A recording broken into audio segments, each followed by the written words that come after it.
তারাও মজলুম ছিলেন। এখন যারা সরকার গঠন করেছেন, কিন্তু তারা ভুলে গেছেন সেই ফ্যাসিবাদী আওয়ামী লীগের পথ ধরেই তারা হাঁটা শুরু করেছেন।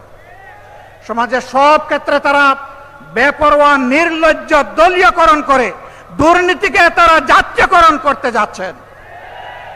আমরা মানব না, আমরা মানব না। হাসিনা তাড়িয়েছে, যদি ফ্যাসিবাদ আপনারা কায়েম করেন আপনাদেরকেও জনগণ তাড়াবে, আপনাদেরকেও ছেড়ে জনগণ কথা বলবে না। ভালোই ভালোই আপনারা মেনে নিন, যদি না মানেন তাহলে ইনশাআল্লাহ তাআলা লাজিম এই দেশের মানুষ জীবন দিয়ে পঙ্গুত্ব বরণ করে গুলি খেয়ে শিখে নিয়েছে মুক্তির পথে কিভাবে হাঁটতে হয়।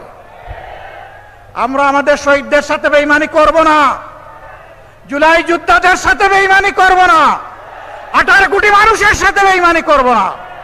আমরা কথা রাখবো ইনশাআল্লাহ, জীবন দিয়ে হলেও লড়াই করে কথা রাখবো ইনশাআল্লাহ।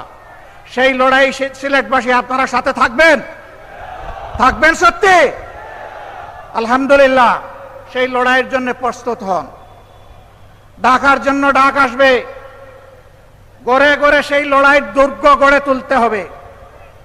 দেশ থেকে ফ্যাসিবাদ, দেশ থেকে চাঁদাবাজ, দেশ থেকে দুর্নীতিবাজ, দেশ থেকে দুঃশাসন দূর না হওয়া পর্যন্ত আমাদের লড়াই তীব্র থেকে তীব্রতর হবে ইনশাআল্লাহ।